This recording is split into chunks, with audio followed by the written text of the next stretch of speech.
प्यारे दोस्तों, अस्सलाम वालेकुम रहमतुल्लाहि व बरकातुहू। मुस्तासन भट्टी साहब जनाब सियालकोट से साथियों समेत तशरीफ लाए हुए हैं और माशाल्लाह एंजॉय कर रहे हैं। मौसम बड़ा अच्छा है। इस वक्त हम रोई में आए हुए हैं। अस्सलाम वालेकुम जी। नाल नाल थोड़ा थोड़ा अपना तारफ भी करवाओ जी।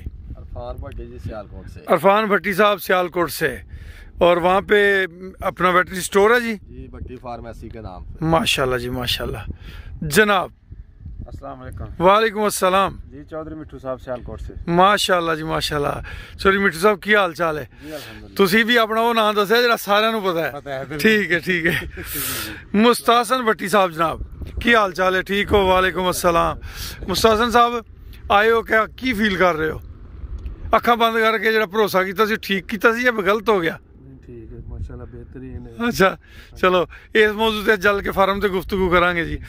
जनाब बिस्मिल्लाह, की हाल चाल है? अल्हम्दुलिल्लाह। इसमें ग्रामी शकील हुसैन शकील हुसैन साहब सियालकोट तो जी। रोई अगे दुबई गए हो गए?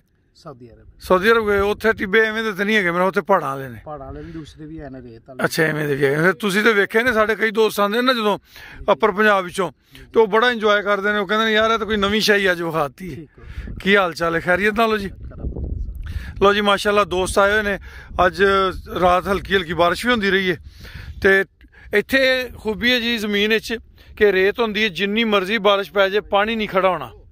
असीं देख लो ये सारा जेह्ड़ा ना बस हल्का हल्का गिल्ला है, ते पानी यानी कि जमीन जज़ब कर लैंदी है। जमीन की खसूसियत है। ते साडे इत्थे जेह्ड़ा रोही च जानवर लोगां दे चरदे ने, ऊंट भी गावां भी। ते माशाल्लाह एक वसीओ अरीज़ अल्लाह ताला का भी एक निज़ाम है जी।